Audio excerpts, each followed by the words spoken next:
Been wondering why my truck won't start. Got rabbit turds. There's my crankshaft sensor with no more wires on it. Chewed straight off. Where are the wires?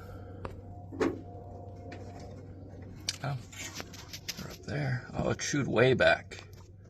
Way back. Okay. I'm gonna have to hire Elmer Fudd.